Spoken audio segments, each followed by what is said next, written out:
Bismillahirrahmanirrahim. Assalamualaikum warahmatullahi wabarakatuh. Selamat pagi anak-anak. Bagaimana kabar kalian hari ini? Alhamdulillah, saya sehat. Allahu Akbar, tetap di rumah. Alhamdulillahirabbil alamin. Puji syukur kita panjatkan kehadirat Allah Subhanahu wa taala biqauli alhamdulillahi rabbil alamin. Karena pada hari ini kita bisa bersama-sama belajar pelajaran pendidikan agama Islam dan budi pekerti pada bab 1 kelas 2, yaitu tentang Nabi Muhammad SAW teladanku. Sholawat dan salam marilah kita kirimkan kepada baginda Nabi Agung Muhammad SAW. Mudah-mudahan kita semuanya termasuk umat-umatnya yang akan mendapatkan syafaat besok di hari kiamat. Amin ya rabbal alamin. Anak-anakku yang soleh dan solihah, sebelum kita belajar pembelajaran tentang Nabi Muhammad SAW adalah teladanku, kita berdoa terlebih dahulu. Berdoa mulai. Bismillahirrahmanirrahim. Raditu billahi rabba wa bil islami tina wa bi Muhammadin nabiyyan wa rasula. Rabbi zidni ilma warzuqni fahma. Amin ya rabbal alamin.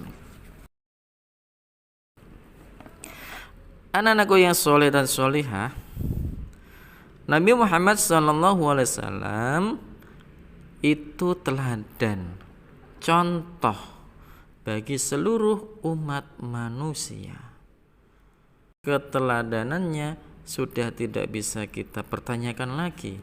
Begitu banyak sikap-sikap atau perilaku Nabi Muhammad yang memang harus kita teladani. Untuk materi kelas 2 semester 1 ini, pada bab 1 kita akan belajar tentang sikap jujur dari Nabi Muhammad SAW.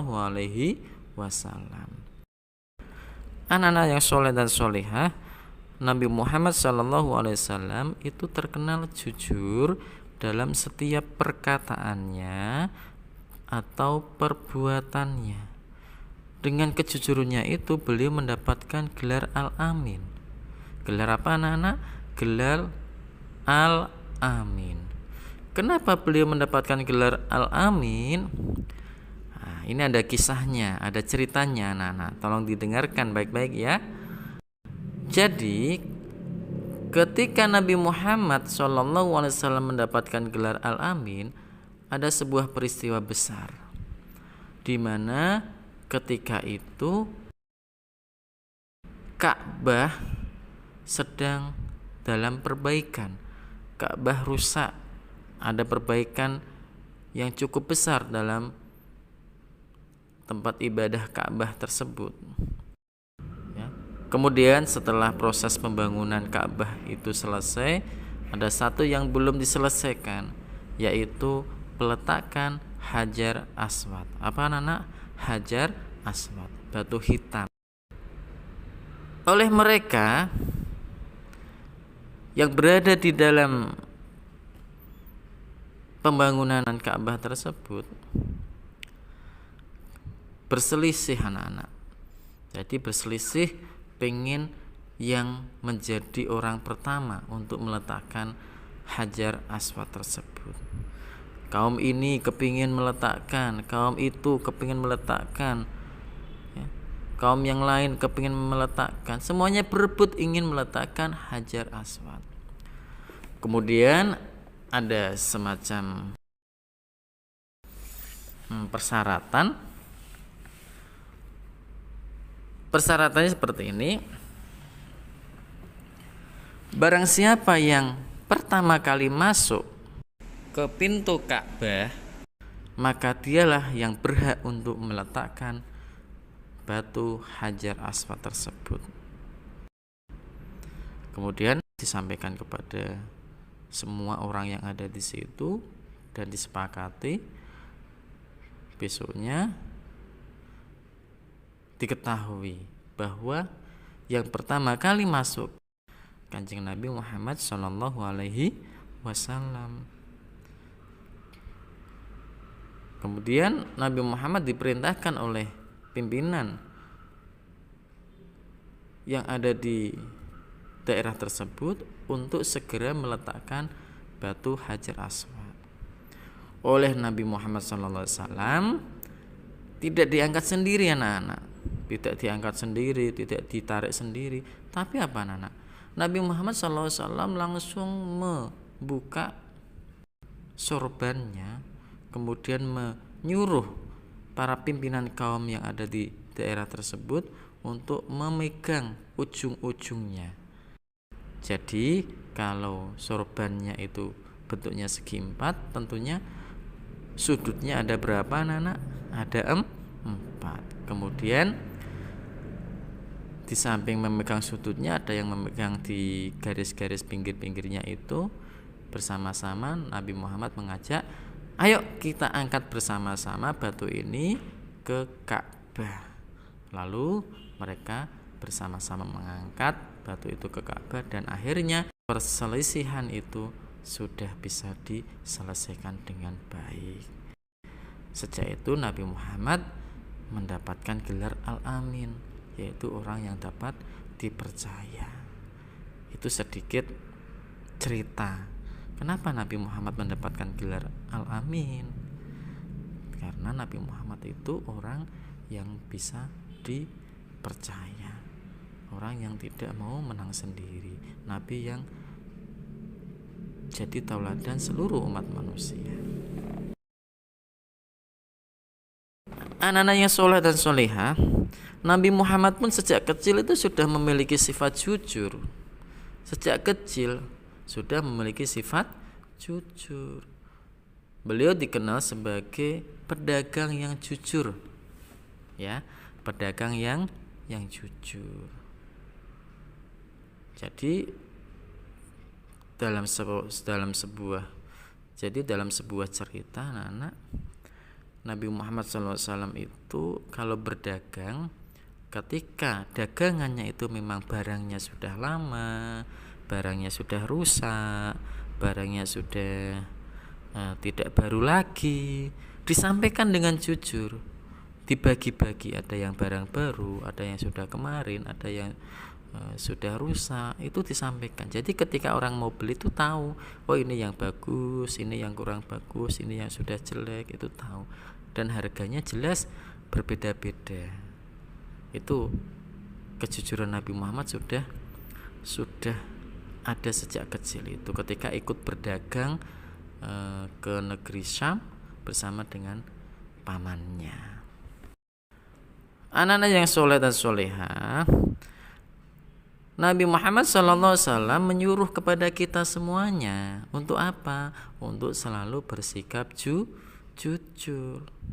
Jujur kepada siapa? Jujur kepada Allah, jujur kepada diri sendiri, jujur kepada orang tua, jujur kepada guru, dan jujur kepada sesama, atau jujur kepada semua orang. Karena apa? Jujur itu nanti yang akan membawa kebahagiaan buat kita semuanya. Kejujuran akan membawa kebahagiaan, ya. Anak-anak yang sholat dan soleha, saya mau mengajak untuk bernyanyi bersama. Di sini ada sebuah lagu tentang anak yang jujur. Nanti anak-anak bisa bernyanyi bersama saya. Ya, lagunya cukup mudah dan cukup familiar untuk telinga kita. Judulnya Anak Jujur. Nada lagunya Pelangi-Pelangi. Mari anak-anak kita bernyanyi bersama dengan saya. 1, 2, 3. Jadi anak jujur dicintai Allah. Jadi anak jujur kebanggaan Rasul. Janganlah kau ragu dan janganlah bingung. Jadi anak jujur pasti beruntung. Jadi anak jujur pasti beruntung. Anak-anak yang soleh dan solehah. Jadi lagu itu menjelaskan bahwa ketika anak-anak itu jujur, berperilaku jujur, berbuat jujur, berbicara yang jujur, maka pasti akan dicintai oleh Allah. Ketika anak-anak itu bersikap jujur, jelas menjadi kebanggaan Rasulullah, karena Rasulullah itu mencintai umatnya yang berperilaku jujur. Dan jadi anak jujur itu pasti beruntung anak-anak. Tidak mungkin tidak beruntung, pasti beruntung. Satu, keberuntungan jadi anak jujur pasti dicintai Allah. Dua, kalau Allah sudah cinta kepada anak-anak, pasti Allah akan menjamin, menyelamatkan, akan menjaga anak-anak, akan memberikan yang terbaik buat anak-anak, kecerdasan, kepandaian, rezeki, kesehatan, dan sebagainya. Kemudian ketika anak-anak itu jujur, pasti beruntung. Contohnya, kalau anak-anak jujur, pasti orang tua akan senang, orang tua akan sayang kepada kalian. Anak-anak diberi uang 10.000, disuruh untuk beli beras, ya kalau beli beras tidak cukup ya 10.000 ya, 10.000 dibuat untuk beli minyak ya, beli minyak yang ukuran kecil itu, ternyata ada sisanya 2.000. Karena kalian jujur, 2.000 itu tidak disimpan di saku, tapi dikembalikan kepada orang tua. Bu, ini kembaliannya 2.000. Apa yang dilakukan oleh orang tua kalian? Ketika mengetahui anaknya itu bersikap jujur, pasti orang tua tidak pelit, orang tua pasti berbuat baik, pasti orang tua itu senang. Paham ya anak-anak ya? Jadi kejujuran itu akan membawa kebahagiaan, kejujuran akan membawa keberuntungan, kejujuran akan disayang oleh orang tua, kejujuran akan dicintai oleh Allah Subhanahu wa Ta'ala. Anak-anak yang soleh dan solehah, coba kita lihat ini, ada 4 gambar. Yang pertama adalah ada anak-anak sedang bermain loncat tali di halaman sekolah. Kemudian setelah selesai olahraga, setelah selesai bermain, tiba-tiba ada anak laki-laki, sebut saja itu dia namanya Irfan, menemukan sesuatu yang terjatuh ketika mereka bermain. Apa itu? Kelihatannya uang. Setelah itu, apa yang dilakukan oleh Irfan? Pada gambar ketiga, Irfan menyerahkan uang itu kepada bu guru, melaporkan bahwa ada yang kehilangan uang bu guru.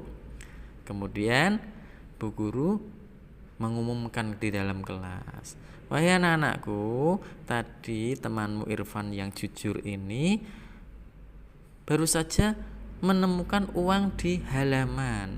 Siapa yang kehilangan uang? Siapa yang merasa uang sakunya kurang? Nah, dari cerita tersebut anak-anak jelas bahwa sikap Irfan itu meneladani apa yang dilakukan oleh Rasulullah Muhammad SAW. Senantiasa berperilaku jujur. Ya, itu dalam hal perbuatan. Ada lagi ketika dalam hal perkataan pun, ya, juga harus jujur anak-anak. Maka dari itu dengan kita belajar bersama tentang sikap jujur Nabi Muhammad SAW. Tadi sudah saya jelaskan bagaimana Nabi Muhammad itu mendapatkan gelar Al-Amin karena kejujurannya, karena dapat dipercaya itu. Kemudian bagaimana Nabi Muhammad jujur dalam berdagang. Itu semuanya sikap anak-anak meneladani kejujuran Nabi Muhammad itu adalah anak-anak harus selalu berkata dan berbuat jujur. Anak-anakku yang sholat dan sholihah, selanjutnya kita akan belajar tentang keuntungan bersikap jujur ya anak-anak. Jadi tadi sudah saya sebutkan sedikit bahwa manfaat jujur itu adalah disayang orang tua, dicintai Allah, ya, disayang teman-teman, banyak temannya. Itu merupakan manfaat atau keuntungan bersikap jujur. Orang yang jujur itu disayang Allah, disenangi guru, ya. Dimanapun dan kapanpun aku harus bersikap jujur, tidak boleh berbohong anak-anak. Jika aku berbuat salah, maka juga harus jujur, mengaku kesalahannya, mengakui kesalahannya. Kemudian apa yang dilakukan? Meminta maaf. Jadi kalau anak-anak kok dalam permainan ada temannya yang tidak berperilaku jujur atau ada yang tidak berkata jujur, maka ingatkanlah mereka. Diingatkan, wahai temanku, kalau kita mau main, ya bermainlah yang jujur. Ya, kalau karena bermain tidak jujur, jelas teman-teman akan malas untuk bermain denganmu. Teman-teman akan menjauhimu. Makanya ketika kita bermain, ketika kita ngobrol, kita bersenda guru, bersikaplah jujur kepada siapapun. Agar apa? Agar mendapatkan pahala dari Allah, dicintai Allah, disenangi orang tua dan guru, punya banyak teman, dan jujur akan membawa kebaikan. Anak-anakku yang soleh dan solehah, sekian dulu ya pembelajarannya. Besok kita lanjutkan lagi. Ingat pesan dari saya, anak-anak harus selalu bersikap jujur dengan siapapun, kepada siapapun. Karena apa? Ketika anak-anak itu menanamkan kejujuran di dalam diri kalian, maka akan mendapatkan keberkahan, akan membawa kebaikan. Ya, manfaatnya seperti itu. Terima kasih atas perhatiannya. Sampai bertemu lagi besok. Billahi taufiq wal hidayah. Assalamualaikum warahmatullahi wabarakatuh.